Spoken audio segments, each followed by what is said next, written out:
Hello दोस्तों, आप सब लोग कैसे हो। आशा करती हूँ आप सब लोग बहुत अच्छे होंगे। दोस्तों, आज माँ दुर्गा की कथा लेकर आई हूँ। सच्ची भक्ति का फल जरूर मिलता है। दोस्तों, बहुत समय पहले की बात है। एक सुंदर और शांत गांव में लोग बहुत श्रद्धा और विश्वास के साथ रहते थे। उस गांव के बीचों बीच एक प्राचीन मंदिर था जो माँ दुर्गा को समर्पित था। हर सुबह और शाम उस मंदिर में घंटियों की आवाज़ गूंजती थी और लोग माँ की पूजा करने आते थे।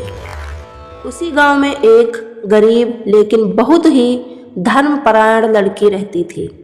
उसका नाम गौरी था। गौरी का जीवन बहुत कठिन था। उसके माता पिता का देहांत बचपन में ही हो गया था और वह अकेली अपनी छोटी सी झोपड़ी में रहती थी। हालांकि गौरी के पास धन दौलत नहीं थी, लेकिन उसके दिल में माँ दुर्गा के लिए अटूट श्रद्धा थी। वह हर दिन सुबह जल्दी जल्दी उठती, नदी से पानी लाती, मंदिर की सफाई करती और माँ दुर्गा के सामने दीपक जलाकर प्रार्थना करती। गौरी का विश्वास था कि जो भी सच्चे मन से माँ दुर्गा को पुकारता है, माँ उसकी जरूर सुनती हैं। नवरात्रि का पावन समय आने वाला था। पूरे गांव में उत्साह का माहौल था।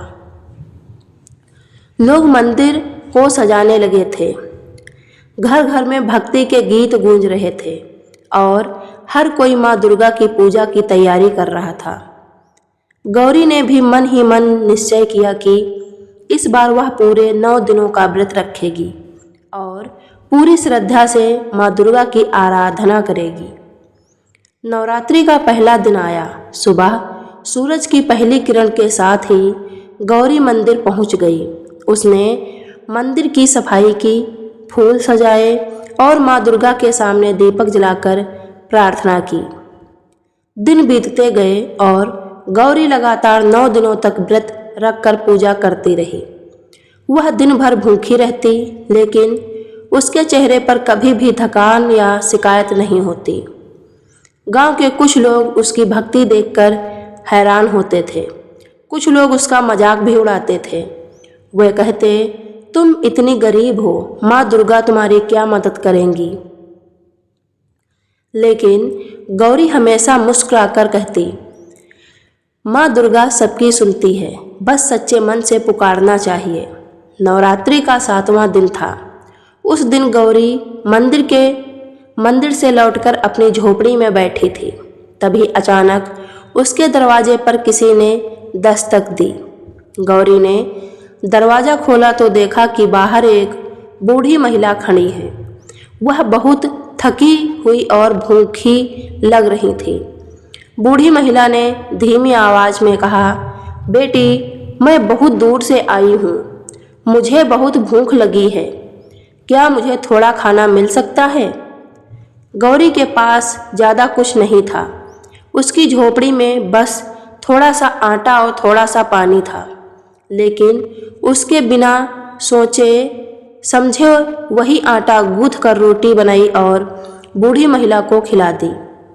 बूढ़ी महिला ने खाना खाया और बहुत खुश होकर गौरी को आशीर्वाद दिया।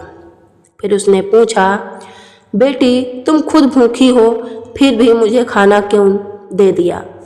गौरी ने मुस्कुराकर जवाब दिया, माँ, अगर कोई भूखा मेरे दरवाजे पर आए तो उसे खाना खिलाना ही सबसे बड़ी पूजा है।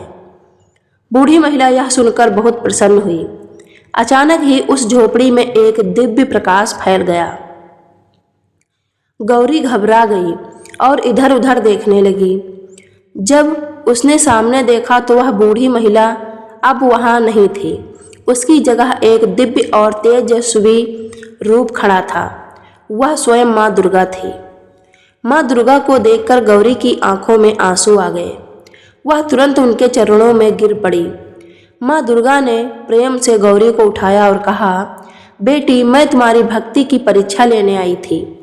तुमने बिना किसी स्वार्थ के एक भूखी महिला की मदद की।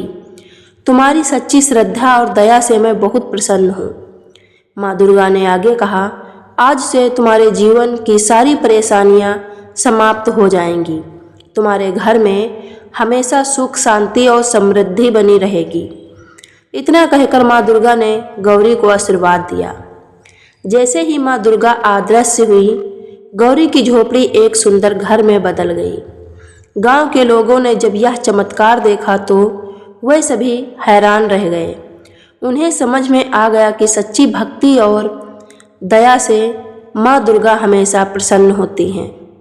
उस दिन से पूरे गांव में माँ दुर्गा की भक्ति और भी बढ़ गई और आज भी कहा जाता है कि जो भी व्यक्ति सच्चे मन से माँ दुर्गा की पूजा करता है, माँ उसकी हर मनोकामना जरूर पूरी करती है। जोर से बोलो, जय माता दी।